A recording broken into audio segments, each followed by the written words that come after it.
Okay. Yep, all good. Hello, everybody. Welcome to the Luton's Deadpool podcast with me, Luton's Deadpool, and my special guest today, Ejel Khan. How you doing, Ejel? Yeah, how are you? Thank you very much for joining me. We were just saying about obviously like this podcast being so important to me because what it's allowed me to do is go like around finding people that I find really interesting and talking to them and just kind of getting to know them a bit better rather than because I don't know about you, but when you follow people online and you kind of see what they do, you don't really actually know what they're like. Do you know what I mean? I know. You're only getting like kind of a small part of who that person is. So that's why the podcast is super important to me. You know, I like to find out more about people, and you're a super interesting guy. I think the first time that I met you was at the Enough Is Enough rally that was outside Town Hall. Yeah. And you got called up on stage. They gave you the mic, and oh my god, you didn't need it.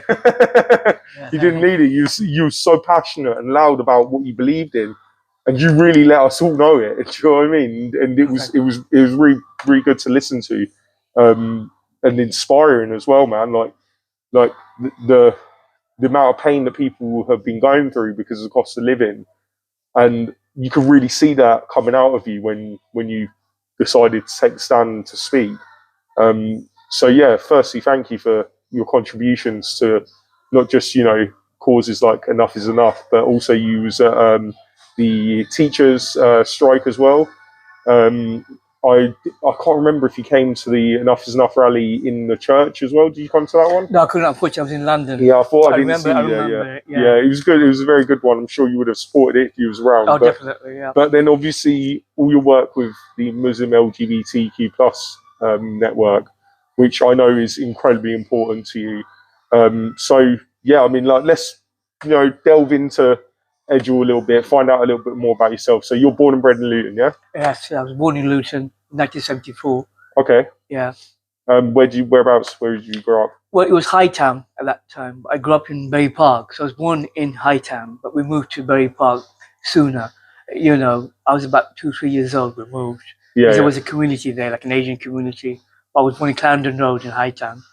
Oh, I know Clarendon Road. Yeah. I'm pretty sure. Is there a garage on that road? Yeah. There is, isn't there? Yeah. I get my car done there. I think it's that road. I'm not sure. Hightown is such a like a little like what's the word? Like, it's like a spider's web. There's so many different avenues and alleyways and like stuff going on in Hightown. You know what I mean? Like, it's a cool place. So I lived in Hightown for a couple of years, and it's like it's one of the most alive places in Luton. There's always people out and about. There's always stuff going on. What was it like back then? Unfortunately, back then it was the 70s, so I did experience racism there. But what it was, I was very young when I moved out. When I used to go back there because I had cousins and friends who lived there. It changed though in the 80s. Racism died down, but society was different. In the 60s and 70s, so it did change in the 80s. We moved, like I said, soon after. Like I was born a few years later. Yeah. I used to go back because like I said, I knew a lot of people there. So my sisters were born there too. They were a few years older than me. I've got 2 sisters in their 50s, and they were both born here too. Yeah. Immigrant parents. My mom and dad were immigrants from South Asia, but we were the first generation actually to be born in the UK. The UK, yes. Okay, so what, whereabouts did your parents come from? Well, my dad's from Pakistan, my mom's from Bangladesh. So, but it was both Pakistan in those days. Yeah. It used to be East and West Pakistan, but they broke up and mom became Bangladesh. Yeah. And did they have stories for you, like when they came over, what it was like and how hard it was?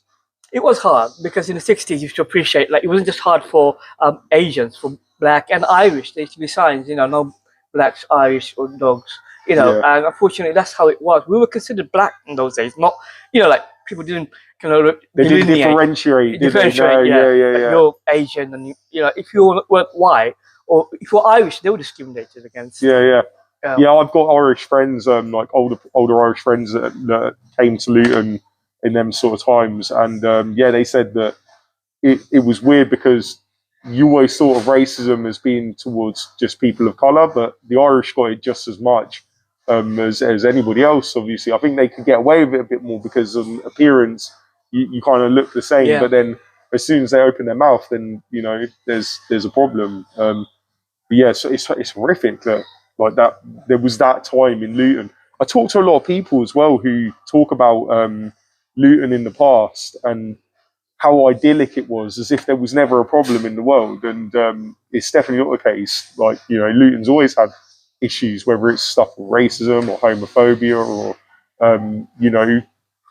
throughout the 90s with the riots or wherever the problems are. There's always been problems. Absolutely, yeah. I don't know how people can look back and try and say, oh, well, this was the golden age of Luton and the way they speak about it. I kind of think we're living in the golden age now. Yeah, I think Do you know what I mean? This is like the time when Luton's kind of stepping up and being different and doing good, and we're moving forward. We're not staying the same. Especially what you're doing. I'd like to commend you for your work. Oh, thank you. This is not a mutual appreciation society. I mean that from the bottom of my heart. You've done so much. Put Luton on the map with the documentary you're doing and everything. And I've seen, your work. You bigged up Luton and you put us on the map. Oh man, honestly, I as much I really do appreciate you saying that, but I'm riding on the coattails of people like you, man. Like, as much as you may say what I'm doing, it's because of people like yourself or like Kev from ABCD or the people at Discover Islam or the people at Luton Food Bank or the people at Keach or Noah, whoever it is that I'm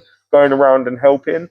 It's their success that I'm kind of trying to emulate. I'm trying to highlight that these people exist and thank you for that. Yeah, well, man, I'm doing my bit. Yeah, if all I am is a giant speakerphone because I'm quite loud.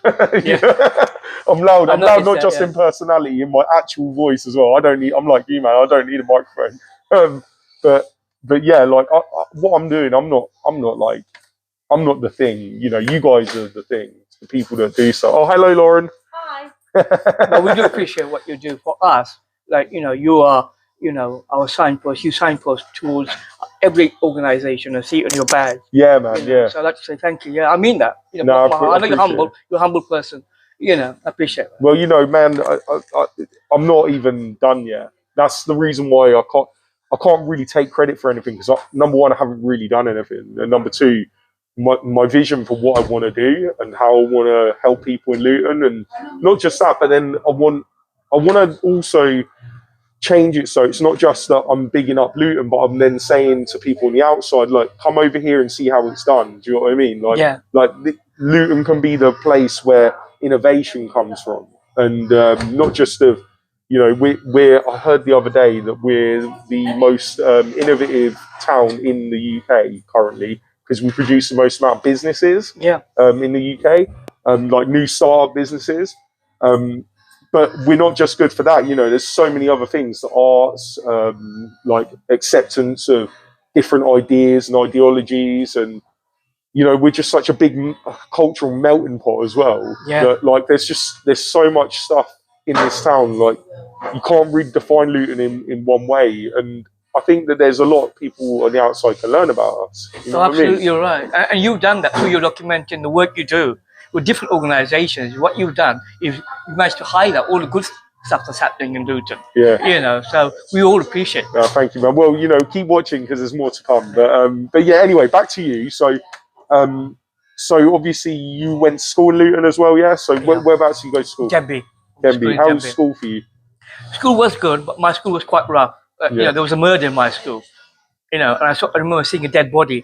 Oh, no way. Near the back entrance. Honest, I wouldn't lie about something like that. It was, it was a rough school then, not anymore. I mean, it's turned around. Oh, it's a great school now. Yeah. I remember there was a head teacher called Yasmin Bevan. She wasn't there when I was there, but she turned it around. She was South Asian as well. She knew a lot of the kids. Nowadays it's different. It's not just South Asian, it's all Polish. You've got every heritage people there. Yeah. But yeah, it was a rough school when I went there. I have to admit that. But not anymore. Yeah. Well, they've got the community learning trust now that looks after them. Chiltern Community Learning Trust. Yeah. Chiltern Learning Trust, isn't it? That's right. Yeah. Oh God, I can never remember. There's so many different acronyms for things that I've got to remember nowadays. But like it's the Chiltern Learning Trust. And you've got people like Adrian and Sufyan who are doing amazing work there, amongst all the other teachers as well. you know, it's an incredible school, and any kid that goes there now is incredibly lucky because you're going to walk away with something big. It's a big, They're setting people up for massive success in that school now. Because I remember when I was going to school as a kid, the threat to me whenever I was being bad by my mum was, "You best behave yourself, or I'm sending you to Denby." Yeah, that was a genuine. It had that bad a rap. But to turn it around, like, man, Denby's one of them success stories where that gives me faith. You know, that there was a saying of, "I'll send you to Denby" once upon a time, and now that wouldn't be like a negative thing anymore. It goes to show how they turned it around. Things can change, right? You know, people can change. Times can change. I think that we're moving in a good direction. I think that the people that are trying to deny us of that, I think that there's a lot of them as well. A lot of people who try to say that Luton isn't getting better. Yeah, I've argued sometimes. You know, I try not to argue with people about it because I don't find arguing to really help. But you know, what I'd like to do instead is just give examples of the good stuff. I won't argue about the bad stuff. People are right mostly about the bad stuff. I'm not going to lie. There is a lot of bad, but I don't like the. It's just like over exaggerated for what it is. You know, because we've got that show 24 Hours Police Custody in this town, and it's not just in this town. You know, they do it in other towns as well. But because they highlight our town, and there's a lot of crazy stuff that happens on the show, people on the outside automatically think that's what it's like. Yeah, it's like all the time. They think that, it's full of like like we're all ducking bullets. Do you know what I mean? Because like, we're about all the time. I've never seen that. I mean, I've only seen it on that documentary. Yeah, I didn't even know that kind of stuff existed in our town until I saw it there. Yeah, a lot of that stuff comes from other places because, like, I watched one recently, and the perpetrator was from London. The honey trap. They were from London. Yeah, exactly. They trapped a guy in Luton, and unfortunately, he lost his life. And they weren't from our area. If you think, a lot of people come to our area, don't they, from the capital and other places. And none of them were from Luton. Yeah. Apart from the gentleman who lost his life, the victim. Yeah. Weren't they? Yeah, I'm pretty sure. Yeah, it's horrible. It was horrific. That was horrific. What happened to him? Horrific. Yeah. And he was the victim. And finally, you realised, hold on, Lutonians are victims. Yeah. As well. Yeah, you're right. I think we have been victims across a whole load of time.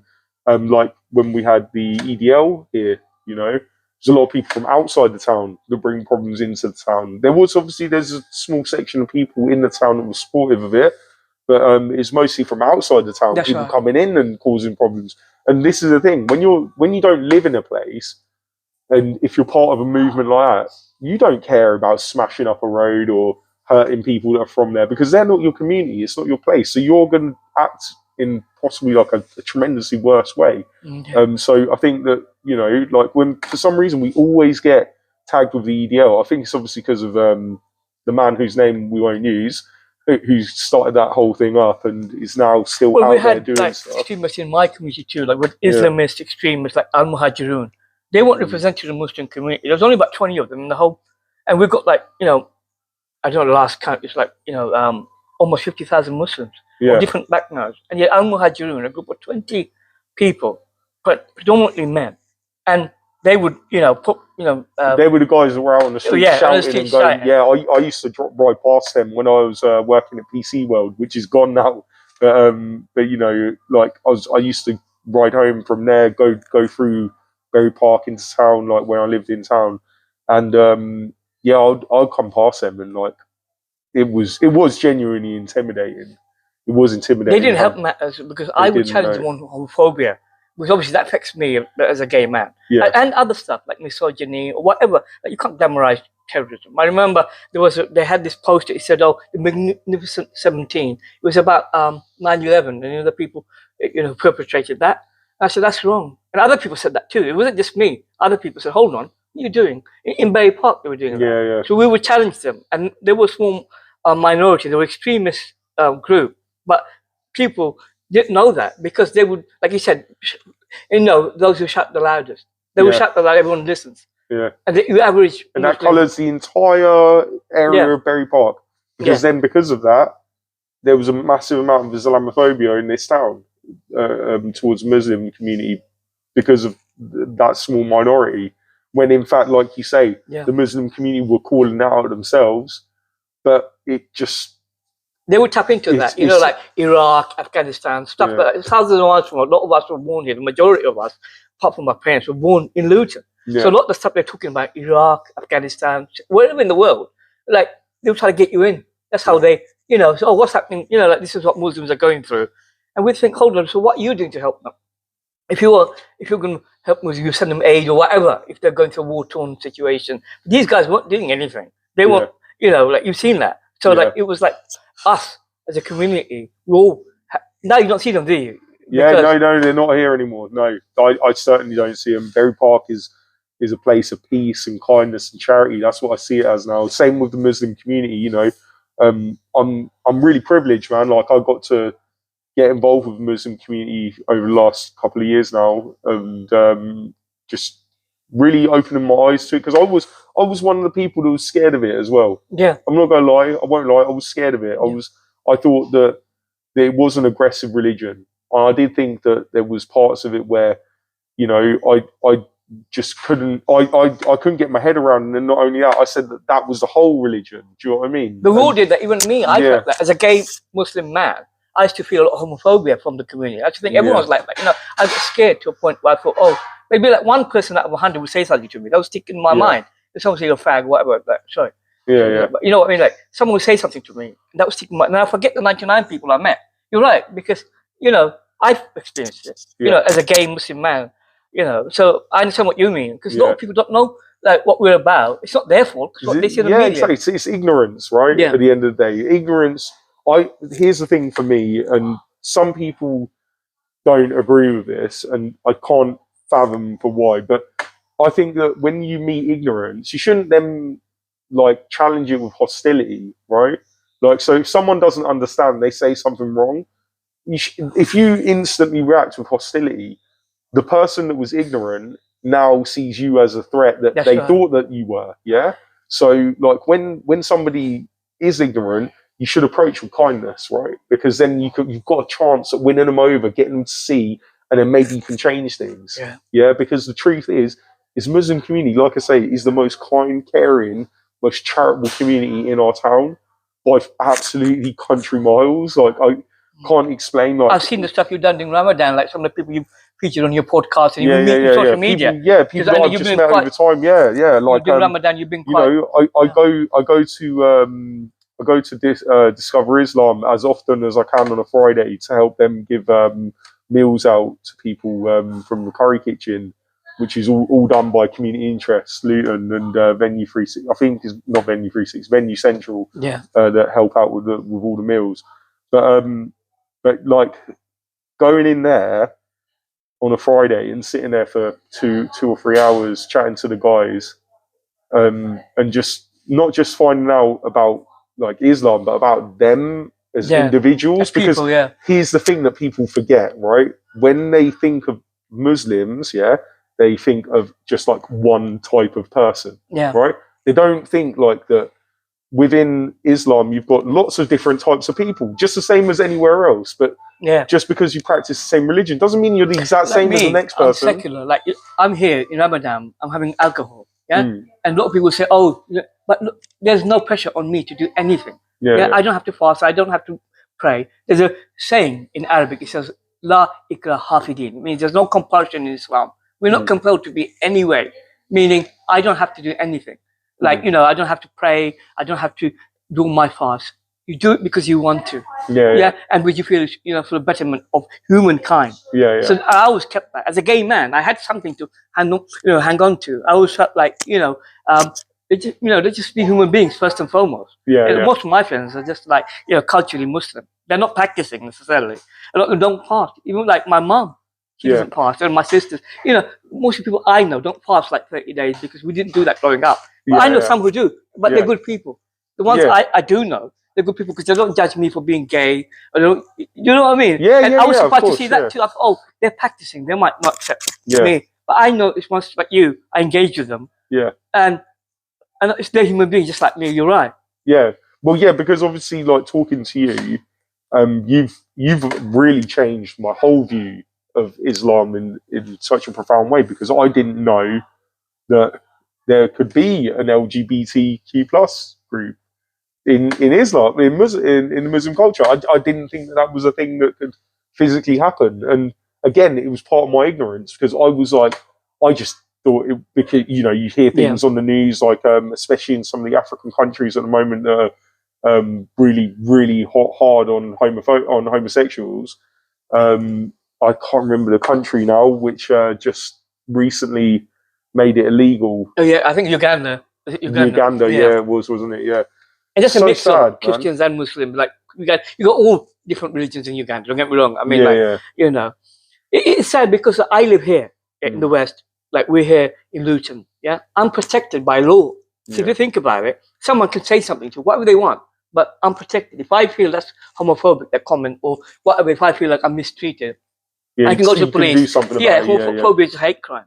So, but if you live in other countries around the world, I know it's hard because I get them contacting me. I get people from all over the world, and not just Muslims, people from Christian countries where they outlaw homosexuality. And I feel it's my duty to speak up because I can in this country. I know there are conservative Muslims, but they don't, they don't bully me. They do not other me. They don't dehumanize me. All they say is like, we're conservative. Our scriptures say this, but you're a human being, and I admit, at the best, probably gay people are tolerated. It's not necessarily equality across the board, but we're protected by law. Yeah. In this country, Yeah, of course. I mean, like, in terms of how you're perceived and how you're treated, like, say, by the Muslim community in Luton, how is it? Is it like how you want it to be, or are there problems, or like what's your experience of it? It's become much better now. Back in the day, it was hard. Like when I was young, I wouldn't be able to come out when I was a teenager. Like I said, I'm nearly 49. I was born in Luton, but say 30 years ago, I wouldn't be able to come out because I felt like there were people who weren't necessarily I wouldn't say they were homophobic. Not progressive. Progressive. Yeah, that's right. And today it's different because you see social media. You got the woke generation. So I get people much younger than me, young enough to be my children, contact me and say, "Hold on, good on you what you're doing." And I'm probably one of the oldest in that kind of social media field because a lot of people are much younger than me, they're teenagers, and a lot of the Muslims, they're not going to take that rubbish. They don't, because we've got same-sex marriages in this country. We have civil partnerships before that. We have every right in this country. They accept it. Maybe the old generation was hard because even those days, they came from back home, so they had a lot of those attitudes came with them. Yeah. But the young kids growing up here, they understand that same-sex couples can get married. They understand I have every right under the law to be who I am. Yeah. And what am I doing? Just loving somebody of the same sex? What's wrong with that? They understand that. So that's what I felt. The younger generation, much more. But say my parents' generation, they were a problem. But they weren't, homophobic, I would say. But they were like, they had an attitude that came from another country, another place. Do you know what I mean? Another time. Yeah. I mean, like, I'll say myself, I think that homophobia has been a big problem in this country for the longest time. I remember going to school and calling someone gay was like was a slur, but not so much as just for being homosexual, but it was just a bad term to call someone gay. You wasn't necessarily saying that they were homosexual, that you're gay, but it was just a nasty thing to say to someone, and to think that was a thing, and it was so normal. And then not only that, but I remember being at school, and God forbid if anyone was to accuse me of being gay, or if for a friend, like, they would feel the same. It was like for boys growing up, you've got this whole attachment of shame with homosexuality, and it's just a way of living, and it's just a thing. Like for me, I had all of those exact same thoughts as other boys of where, like, oh, it's wrong to be gay, and to all of that sort of stuff throughout my teens. And I hung around with a big group of like football lads and stuff, and there was no real room for understanding of homosexuality and of how people can live in their own right and within their own identities. A lot of those ideas were shouted out, or you had been bullied, or you'd been beaten up, or it would have been a horrible experience for people.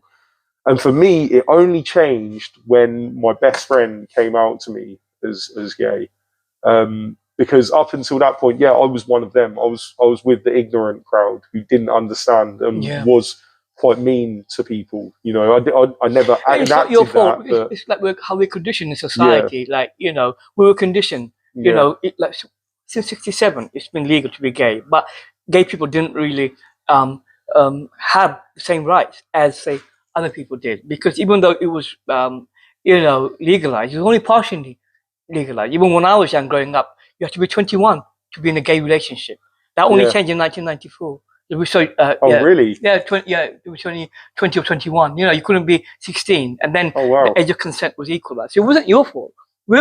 As a culture, we've moved on. Yeah. Look all the stuff that's happening within LGBT rights, and like what you've experienced is just British culture. Yeah, it's just normal, isn't Your it? history, your part of history. What you're doing is like with me. Like when I came up to my relatives and I said to them, "Well, a lot of them knew because my friends and close, like we were close. They could just tell. Because that was like 30 and but I have to admit it was hard for me. I can't even imagine. I tell my dad that and my mom and dad divorced when I was 16, and I hadn't really seen him, but my dad was ill, and I had to tell him. And the response I got was quite muted, but it wasn't bad because I felt like, my dad understood it, my mum understood it, my sisters didn't. But you're right, I would not be able to do that. When I was young, I did that when I was 30.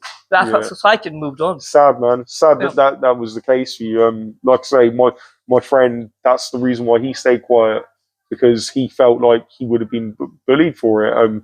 He told me that he was gay from the age of 12, and then when we was about 19, that's when he felt brave enough to sort of tell everybody about it. I didn't believe him at first. I thought he was kind of mucking about because he was like a bit of a joker and stuff. He would kind of like go quite extreme with his jokes, and I thought that he was joking initially, and that's how bad my ignorance was. It's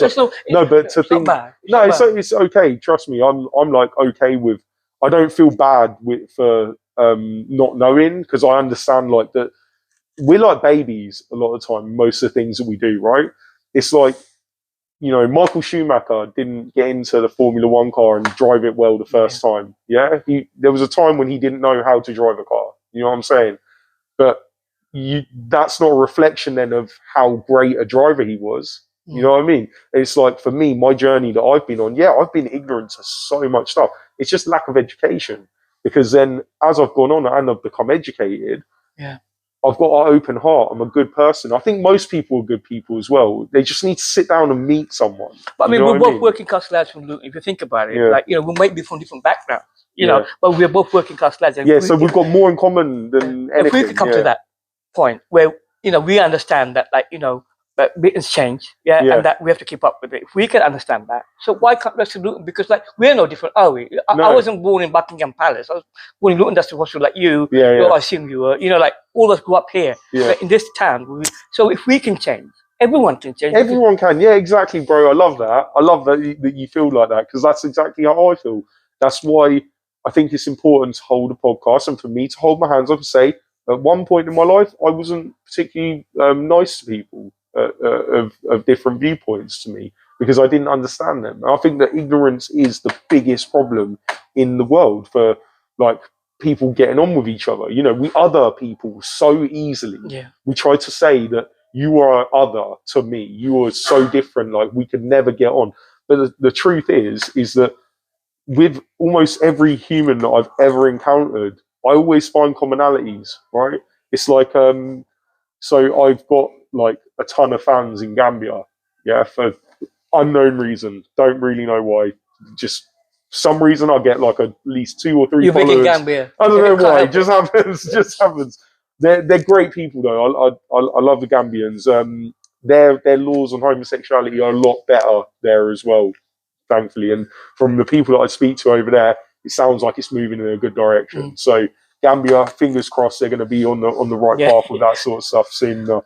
But the people that I do talk to there, we're coming from 2 completely different existences. Like, we have nothing in common in terms of, like, the food we eat, the music we're listening to, the schools we've gone to, the friends we keep, like, the jokes we share, like, that sort of stuff. It's like, it's all so different because we come from 2 different places in the world, and that instantly separates you, right? But do you know what? Whenever I talk to them about football, for instance, it's like, I've grown up with them. We know, we understand, and it's not just football. There's things like just how we feel about our lives and our family, and like they're the same. Like a lot of the time, the things that really, really matter to you, like football really matters to me, man. Like I think football's one of the greatest gifts that's been given to I felt that with Qatar, you know, with the World Cup in Qatar, which is like a Middle Eastern country, which is not really progressive towards, you know. Yeah. But I felt having it there, you know, they would see, like, you know, the whole world, you know, condemn bring them in, man. Yeah, let's change their viewpoints. You know, and it did, didn't football it? Football does. That's what it does. A lot of people went there with like, you know, armbands, LGBT armband, and they tried to, you know, suppress them. In reality, if you think about the whole world was saying, if you're going to get the World Cup in your country, which Qatar is the richest country in the world, if you think about it, you know, look at the oil wealth, but it's not progressive towards like LGBT. I mean, like there could have been a lot better. Of course, it could have been a lot better. I really wish that the England team stood up a little bit more to some of the stuff and wore the armbands and took the hit or the yellow cards or whatever was going to happen to them. But unfortunately, they didn't, and that's some others did though. You know, you had like other countries who did. You know what? We put the spotlight on them. Listen, you're having the World Cup. Listen, how you treat others. Ultimately, you know, you're going to get people who are in Qatar who may be gay themselves or trans or whatever they're going to be, whatever they decide to identify. Country in the world, you know, like they've got so many freedoms in one way. Yeah, you're right. You're going to get people like that. Yeah, because you in Qatar, you're going to get people with them kind of thoughts and feelings. And do you know what? By having that flag shown constantly on the armband, you're going to get kids who maybe are sitting there like, I think I might be gay, and then they see that it's okay to be gay, you know, like it's my culture is just the thing that's saying at the moment, and maybe there's some people out there that are like me in this culture. If I exist, then maybe there's more that exist. Do you know what I mean? So just by having that, like you say, that spotlight on it, it maybe could have helped some people that actually live there. And I hope it has. Me too. Me too. Yeah. Yes, because you know, ultimately, I think that the way that we want this world to go, we don't want to go backwards. And who wants to go backwards? We've already seen where that led us with how horrible we've treated people over time. I want a world full of love and happiness. You know what? That's what we're about. Like the Muslim LGBT Network is all about love. Love and peace. You know what? You know, I feel in this country I have so mmany rights that I would not have, like in Qatar. For instance, I don't want to single them out, but an example, because they were like, you know, hosting a World Cup. I would not have those same rights. I would, because we've seen that, haven't we? Yeah. Like if you go in with an armband. So we realize that not everywhere is as friendly to LGBTQ plus people, and just people in general. So like, we're so lucky to live in Britain, a country full. That's why I can speak to you. I can say, I'm gay, I'm Muslim, you know, and this is who I am. I would not be able to say that in many countries. I don't want to mention them by name, but you know, I gave an example, Qatar. I don't want to single them out because, you know, in many ways they were trying to be progressive. They said, you can drink here, whatever. Initially they said they have a tolerance zone for drink and whatever. You can be LGBT, but don't flaunt it, whatever. I understand they have a culture, they're different. Yeah, I understand that. But if you're going to host the World Cup, there can be people from all over the world who are going to come. They might be gay, you know, they might be whatever. You've got to be tolerant then at that point. And do you know what? That is the icebreaker. Because up until then, they had no reason to be tolerant. That's right. Yeah, so now that they're on the world stage, there's a reason. You know what? People might not have liked that things didn't go exactly as they wanted, but at least the wheels are turning now. Yeah, and now that they've started turning, they won't stop because you've woken up a lot of people in that country. You know what I mean? There's going to be a lot of people now who are like, I want it to be a little bit more like that place over there where they came along and they had some gay people in their team, and like, you know, they didn't seem to have any problems. And when I've looked into that country, they seem to have a great time. You know what I mean? And I want that over here as well. But yeah, I mean, there is like a kind of thing though, where in very religious countries, you do have this kind of problem with homophobia, right? But I really like to hope that things are moving in. But you can't justify, you know, homophobia through scripture. You can say, oh, my scripture says this and I can discriminate against. That's why I've said, look, I'm not a scholar. Like when I come against like people like Muslim scholars or clerics, you know, they can make mincemeat of me because I'm not, you know that. I'm not that. But all I say is you cannot justify your homophobia through scripture. You cannot say my scripture says this, so I can discriminate against you because in this country that's a hate crime. You can't do that for any reason. You know, it doesn't matter race, religion. You know, you have to accept someone. Then I'm not saying like change, you know, your faith or change your holy books. I'm saying I'm here. I exist. And you cannot discriminate against me. And sometimes, yes, Eid day, I'll probably go to mosque. I do that. Something like Eid day, I'm culturally Muslim. I celebrate the festivals, you know. So I'll go, I pray. Do I go in there and like with a pink feather boa doing jazz hands, sing I'm gay? I'm just going to pray, and I want to go home. You know, like I just want to go home. I go there with my mother, my sister, my cousin. I've always done that. They accept me now. They understand that. You know, they think initially, they thought, oh, gay people are gonna like take, oh no, they're taking over. Yeah, they're gonna have a drag show in the mosque. No, if I went to church, I'd be respectful. One night of church, I'm not going in there. I'm going into a church respecting this is a holy place, or a synagogue, or a temple, a Hindu temple. Of course. You know, it's the same way. Like I go, I'm Kutchi Muslim, so I don't really practice. Like, but you know, we celebrate the festivals. Eid Day is going to come up after Ramadan. I've always gone. You know, no one's ever asked me what you're doing here. Yeah, I mean, I'm the same, man. Like, you know, I'm not religious at all. At all. I don't follow any religion. I never have done either, you know, not even when I was a kid, just never been an inclination. Even my nan, I mean, this is an odd thing to have in this country. My nan, who's English, you know, from London, no religion at all. She's always been, you know, atheist ever since she was a little kid herself. It's like a family thing. My family is just full of atheists for some reason. I respect that as well. Do you know why? Because we have to respect people of faith or no faith. You know, me, I'm just culturally Muslim, meaning that I celebrate the festivals because I like being a part of a community. Like, I don't have to fast all throughout Ramadan. But I can go to Eid. No one says to well, you can come with me on Eid Day. No one's going to say to you, don't come in here and pray with us. But you know what it is? It's not about praying. I just meet like, you know, local people I knew in the community. I feel, oh, this was my community. You know, and I grew up here. You're right. I'm culturally Muslim. I'm not practicing, and I don't feel like I don't know if there's a God that exists. I can't put that on anybody. But what I do know is that if there is a God, that God will love everybody. You know, I feel. You know, I've got a lot of friends in my family. There are people who are humanists, agnostic, and atheists in my own family. You know, but somebody Muslims, like culturally, if you're Christian, you might want to get married in a church. Good example, but you might not be a practicing Christian.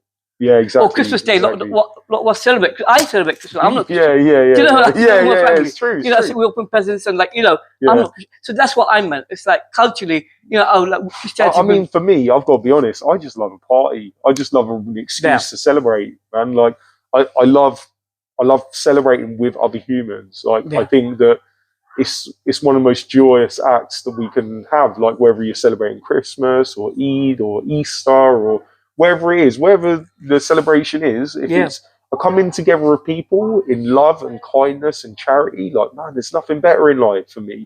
And yeah, this is why, like, I love coming to all of these different religious events. I've had Eid parties where, you know, we've had drink and all other stuff.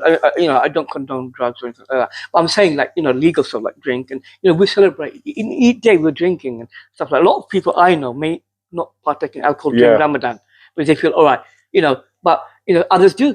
Because like me, I'm a secular cultural Muslim. But like Eid Day, you know, we drink and, you know, a lot of other people do other stuff too. Like you said, you know, they want to have a party. You know, exactly. I've been to those parties where, you know, believe me, it's gone wild. You know, are they all practicing Muslim? None of them were. Like parties I've been to. You know, I think the point is everybody practices their enjoyment of life in their own way, right? And I think that it's really good. This is where I do like religion, right? Because I may be like, you know, I don't like calling myself atheist. I don't like giving myself a tag. Do you know what I mean? In that kind of respect.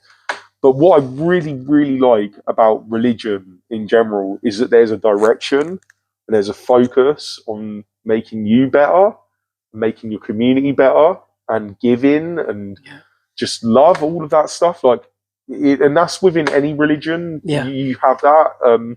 Like, I absolutely love working with the Godamic people. Dharmic, we got food. Incredible people. That's part of their religion. That they have to do that. It's part of their religion. That, you know, that they have to help people. And I saw the podcast that you did with, you know, with Sanjay. He's great. I love Sanjay. Isn't that like, you know, giving food to people? And like, you see people do that with langar. They have this thing where they give up food. So, you know, and Muslims, we do that as well, particularly during Ramadan. Because you think about, you know, we're fasting. Think about people who don't have food. That's the whole point of it, isn't it? Exactly. People who can't eat. That's why you're fasting. That's why you're fasting, to show like solidarity with them. Right? So like, you know what? All of us, we want a better world. And we live in this country. Our neighbors may be Sikh or Jewish or Muslim. If we want to be part of this country, which wants the best for everybody. We have to contribute to this society. Yeah. And only the best can come out, not the worst of our faiths. And we've seen all that. Not just faith. I'm talking about, some people may not have a faith. Yeah, I respect that. But all of us have to work together, and that's what I like. When I work with Muslims, and I've seen them doing Ramadan, they go out, eat people food. It's beautiful. I love that. That's the whole point, isn't it? I love that. I'm fasting because I want to feel how it's like not to eat. Yeah, and so you go out and you give to anyone, irrespective of what their faith. Yeah, and that's what you fight for, a better world. Yeah, that's what you fight for. Yeah, exactly, 100%, man. I think that's what we all need to do. And this is why I keep going back to Islam a lot of the time, because the things that I've learned from Islam are things that I want to adopt into every community that is out there. There's certain aspects of it, like the amount that you have to give to charity.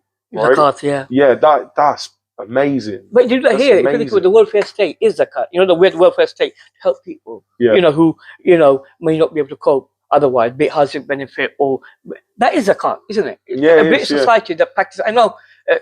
Sometimes they don't realise it necessarily, but that's what they're practicing. Yeah, and those values are universal. They're not British values. They're universal values that we put out to the world. As British people, we say we'll look after you. If you need the help, we'll give you a house. We're not expecting anything back. No. That is zakat. It's not zakat. Zakat means like charity. And you know what? That is charity. If you think about British society, it does that. And British society is not a society based on religion. It's secular. Yeah. And they give people houses, a roof over their head. Them, hopefully try to, help you if you're not in work. Yeah. That is zakat. So for a lot of us, we have more rights here than we would in any Muslim country. Yeah. The only thing I will say, though, is that as great as it is what we do for the welfare state in this country, it's not that great at this moment in time. No. And the richest people seem to be getting a hell of a lot richer. Yeah. And they seem to take more and more, and without restraint, don't seem to care how much people are suffering, how many children are currently homeless, or how many of them are in poverty so extreme that their parents aren't eating. Where they can't physically afford school clothes or school meals, where people can't afford to put their lights on at certain times now. And, I'm hearing about people that literally throughout the winter just almost froze to death because it's been bloody cold. It's been very, very cold. And them gas prices just haven't come down. Absolutely. That's what Enough is Enough Luton was about. Yeah. You're absolutely, whole cost of living crisis and how that's impacted communities like us in Luton. An industrial town just now deindustrialized, and we have so many people unemployed. So it's incumbent on us of all faiths and none, all backgrounds, to come together and try to help each other. Yeah. I know what you mean. A lot of times we used to think, the government will look after us, and you're right. I'm not blaming like the current government. I can't always say like, because it's Tory or Labour. I don't want to become partisan, but you're right. We have a duty as human beings to go out there. So look at me. I'm quite intersectional in my work, in that sense that Enough is Enough Luton. It's got nothing to do with Muslim LGBT. But because I live here and I see people going through that poverty. You should have a voice. Yeah, I should have a voice, and I should be out there, and I try to do my things. Yeah. To help. And you're doing that. Yeah. Let's all get together and help. Donate to food banks. For us, whatever you can do, please just help each other. If you've got a next door neighbour who's struggling, try to help them. Even if it's just a point of like, your next door neighbour's a bit lonely. You know what I mean? Go be their friend. Do you know what I mean? You got time. This is the thing. This is what I say. I don't have a lot of physical like cash or stuff to give. Yeah, I'm on the bottom. Yeah, there's people up here. I'm down here. Like I've got not a lot. What I do have is I've got a lot of time. Right, got a lot of time that I can spend. And your energy. You give your time, your energy. Yeah, I've got commitment. Look what you're doing. Yeah, exactly. That's what counts. Yeah, it's not like just people like you said. It's the 1% that got the wealth in this country. Yeah, and they've got like tremendous wealth. The rest of us, the 99%, don't really have that. And I know it's shared amongst us. But you think, look what you're doing. If you can do it, we can all do it. And that's what you give us. It's your time, your energy, your commitment. Yeah, it's easy. That's what we need. People. This is why I feel like a bit of a fraud, right? When people are saying to me, "Oh, well done, you're doing so well," and like all the nice stuff that people say to me, I feel a bit of a fraud because I find it really easy. I think the stuff that I do, standing in town, like next week, I'm starting my fundraiser for Keach, right? Where I'll be in town from the 4th to the 16th between minimum of 11 a.m. to 2 p.m. I've seen us at Primark. Yeah, so I'll be there across the next 2 weeks, and I cannot tell you, that is bloody hard. that is really hard. Being in this mask for I've seen you do more that. than 2 hours is I've seen that outside Primark and outside HSBC. I've seen you do that with the bucket. Yes, it's hard, but do you know what? At the same time, it's only like maybe 4 hours a day. It's not that bad, really, in grand scheme of things. Not only that, but I'm doing something what is ultimately doing good. You know, it's going to the people in that care home where they're going to have better equipment there. The nurses are going to be getting like their staff room kitted out, maybe, or like, you know, they're going to be able to introduce a new thing into the room that's going to give a child that maybe is lacking. They're going to be able to now develop a little bit still, and you know, maybe it's going to heat their pool for the day. Like, I don't know. Do you know what in Islam it says? You know, to be a good Muslim is to be a human being first and foremost. And that's what you are. You're a good man, stop it, Ejel, bro. We don't need a faith. You know, I've seen you personally outside there in all weathers. If I can help you in any way, please let me know. I'll help you whatever I can, and I'll, you know, get my contacts in as well if I can. Whatever we can do together. Man, 100%. Let's fight. Yeah, 100%. And we'll do it. I'm all about collaboration and connections. I'm not about isolation. Yeah, you know, I've had a lot of people. I've got to be very careful, obviously, in this sort of time. I get a lot of offers from people with trying to help me and stuff, but then there's always a double-edged sword. You know, they want to help me, but then they want something as well. No, I don't want nothing. No. And this I'll give you my time and energy. You know, me coming out as a gay man, for me, all I could offer was my time and energy, and I'll give you that. Exactly, and that's what I appreciate, like, because I can see it with you. This is why then there's people like yourself who I'm like, I want you to get involved. Help me, because like I want to have an army of people who are doing good, so we can challenge those who are saying that we're all bad and there's nothing good to gain from Luton. You've got it. Look at your badges. You've got it. Bro. You've got the army of people here. There you go. It's building. This is building. This is just. Obviously, I hope one day I'm not like covered head to toe in them because it would ruin the costume. But once again, you know, thank you for everything you've done. Do you know what you've, you know, stimulated this town into thinking about other people and what happens, particularly in this time of crisis. You know, the cost of living. You know, it's a unique time in place for us as a community because people are really suffering. I know that, you know that, because we've met in many different, like, you know, circles, like Enough is Enough Luton, or, you know, whatever campaigns we've been part of. And you've been at the forefront. You know, I know you're a human being and you're humble. Well, let me just say first, before we go on any more about that, because the people behind Enough is, I am such a small part of Enough is Enough that I may as well not be a part of it. I've come to a couple of events, I've supported, I've come to a couple of planning things as well, but I am not there anywhere near as much as the people that are running the place, like Taj.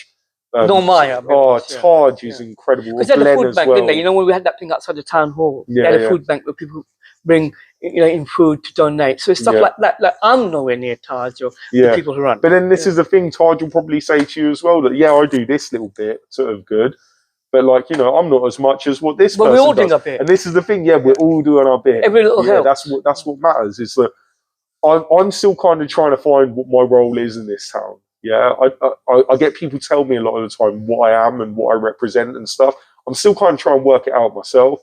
But all I know is that I'm just going to, every time that someone says, Deadpool, can you come to this? I'm going to say yes. Because if it's something that is going to show the positive side of Luton, thank you. You know, we appreciate it as a town. Yes. We appreciate it as a people. I'm thinking from my perspective of, like, you know, I have an organization, but there's other organizations which you've helped, and I know they feel the same way. And you know what? Whatever you need, we're all in it together. Same to you, though, Ejel. Same to you. Anything that you need, bro. Like, I'm here. You're a good friend. I consider you now. And like I say, when I listen to you speak on the steps at Town Hall with a passion and fury that you did, that ignited a fire in me where I wanted to do more for my community. Like, you know, there's a lot of moments that I've had in this suit where it's like been a real, like, highlight point. You know, so much happens. I forget a lot of stuff until someone tells me, do you remember doing this? And do you remember? And I forget so much of it because so much has happened. But there's moments like that when listening to you, man, and like you were shaking. Because I've been homeless. You know, like, I got thrown out of my house when I was 16 to 18. I was on the streets, proper on the streets, not even surface in those days. And being gay and Muslim, you get me? And you died of hypothermia. I was taking this place called Dentapine. It's a pine furniture place in Bay Park. It's no longer there. It's called CYCD now. And someone found me in their out toilet. And there's a toilet outside. And they had to fill me out practically near the heater. No They helped me. way. So I would have died. You know, I had no choice but to leave home, being a gay. So my problems happened a long time ago. I don't want no one else to go through that.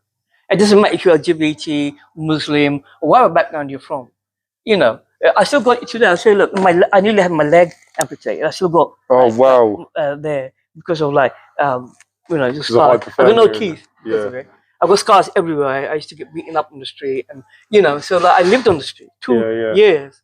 I'm a survivor. That's what I'm saying. You're a success There's a reason why I'm here, and it's not just about me. It's about you and me, and about everybody else here. We're all survivors. If we're here, there's a reason why we're here. It's got nothing to race, religion, anything like that. It's to do with humanity. Yeah. You know, the reason why we're here is we want to make this world a better place. Otherwise, you would not be Luton's Deadpool. I would not say, oh, I'm a gay Muslim in a town with 50,000 Muslims, like 40 mosques. Yeah, exactly. Why would you do that? It is who we are. We cannot deny it. It's true. Yeah, let's just do it. Don't worry. You know, something's driving us. Yeah? You can call it what we want. Do you know what? I believe that. Yeah, I believe that. You know, it's like, this is...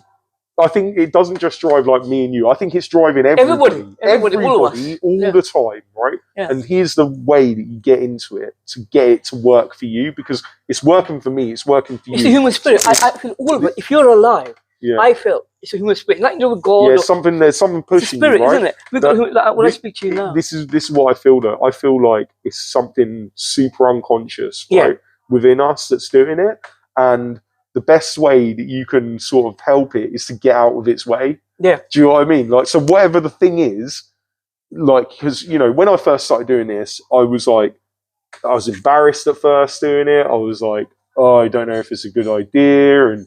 And if I didn't have all the positive experiences of like helping people and stuff like that, I would have just stopped, because it is quite hard to go out and, you know, I get taken the mick out of it at times, and it's fine. Like, I don't really care if people want to make fun of me or whatever. Like, I'm cool with that now. But at the time when I first started, it was quite hard. Yeah, it's quite hard. I remember when we were outside Market Hill and there was a guy calling you Captain America. Can you remember? And we stuck up for you, saying, like, you know, he didn't know who you were, what you do. Yeah. So I appreciate that, because obviously, some people just come along, they think I'm just a clown. Like, I'm not. Like, I am a clown, but then at the same time, I'm a clown that's raising money and stuff, and, you know, maybe take a bit more notice of the thing that I'm doing. But at the same time, like, it was really hard at first, and I almost stopped doing it, like maybe 9 or 10 times, like across last year, where I was like just either embarrassed or just feeling like it was taking over my life too much or whatever. But do you know what? It's the one thing that it's the most successful thing that I've ever done in my life, right? And, you know, even if you wanted to say tomorrow, I want to give this all up, you know what? You've done enough for a lifetime. Yeah, exactly. You've instigated us. You've inspired us. You're our muse, our inspiration. Oh, thank you, bro. Stop it, man. Stop it. You don't have to be the person. You don't have to be the person, you know, with a bucket, raising money. Yeah. You know, because you know what? You've inspired. You're a muse. You are inspired. You must have inspired so many young people, and across the board. So think about it. You don't take that pressure onto yourself. Yeah. You've done enough for a lifetime. Most people don't do enough as you do for a lifetime. Well, I've seen it. You know, I'm hoping that it's starting to expand, because since I was on the news the other day, I've got like, it's crazy. It's really like, it keeps, I go through these phases, right, of where, you know, I'm going like this, and then all of a sudden it goes like this, and then it flattens off again, and then it goes up, and it's like, I saw you in the news. I remember seeing you on the news when they followed you with a tidy up. That was cool. That was brilliant, isn't it? That will make other people come, and I want to come for that as well. Yeah, man. Next time I'll be there. Mate, I promise I'll be there. Yeah, I'll connect you with Kev. Kev's great guy, and I want to be there, because, like, you know, I need to do that as well. Yeah, everybody, listen. So if you want to get involved in any of the tidy ups, follow ABCD in Luton and contact Kev. It's super easy. Kev's great, and he'll help you set up a tidy up in your area. And Kev will come along, he'll provide the equipment, and he gets the rubbish taken away. So all you need to do is get your community together. That's it. Get your community together, come meet at a certain location, then you can do a tidy up, just like what we did on the news. Kev's been doing it for a very, very long time. Trust me. Again, another thing that I'm not even a part of it. I just help him, right? Kev does so much work to inspire people, to just make the town look a bit nicer. Because his belief is that if you make the town look a bit nicer, we want to look after it a bit more. By doing that as well, you get to know your community, like your neighbours. Yeah. He's all about strengthening communities and bringing people together. And super light touch. You know, he's not controlling anything. He just turns up with the stuff, gives it to you, and goes, off you go. And then you come back with the bags. I've seen him outside the hat factory. He's incredible. I've seen him outside the hat factory, something, you know, when he parks there. Yeah. Doesn't he? Well, he goes different areas. Yeah. But no, he does it all over the town. He's been doing it for a very long time. So yeah. I've done it where I live in Leagrave. We had to tidy up in Marsh Farm, and I live in like Hopper Ring. Yeah. So like Leagrave, Hopper Ring, and Marsh Farm. We did that because I live that side, but I'm gonna come down here because I wanna. You know, part of that as well. Yeah. Well, look, I'll sort you out with Kev after this. We can talk about that. But yeah, no, he's great. But let me just check. Hold on a second. Let me just check, see how long we're. Do you know what? We'll wrap up because we're literally bang on the mark. Sorry to stop you before you leave. No, break. No, don't worry about it. Yeah. But yeah, no, this has honestly been such a great chat. I've enjoyed it so much. And to be honest with you, I feel like we could talk for another hour. Yeah. You know what I mean? Yeah. So what we're going to do, we're going to put a pin in it for now. And what I'll do, I'll get you to come back like in a month or two, and we'll chat again. And you know, I want you to be here because of you and everything you've done. I know this is not a mutual appreciation society. Mutual appreciation society. Sorry, I had a bit to drink. You know, I mean that from the bottom of my heart. I'm saying this. You know, you've done so much, and anything we can as a community for you, please just let us know. Thank you, bro. Thank you very much, Ejel. And same goes to you. Anything that I can do for you. And just before we go, obviously, if there's anybody out there who is feeling like they maybe are going through a period of time in their life where they're not sure about the sexuality, their gender, their identity, anything like that, there's a lot of great places that you can contact, obviously. You're not alone, without a doubt. You're definitely not alone. There's lots of people who are like you. Absolutely. But this man here, he's a great person to talk to. So, Ejel, if there are anybody out there that's like that, how can they reach you? You can reach me on social media, Muslim LGBT Network. I'm on social media as Ejel Khan, EJEL Khan, KJN. And I promise you, whatever you're going through, it'll be better. There are better times ahead. And I promise you that because I've been through it myself and I'm here. Yeah? So I promise you I'll be there for you. Oh, thank you very much, Ejel. All right, everybody, thank you for watching. Love you, Luton. Bye. Well done, mate. That was awesome. Thanks. Good to look at.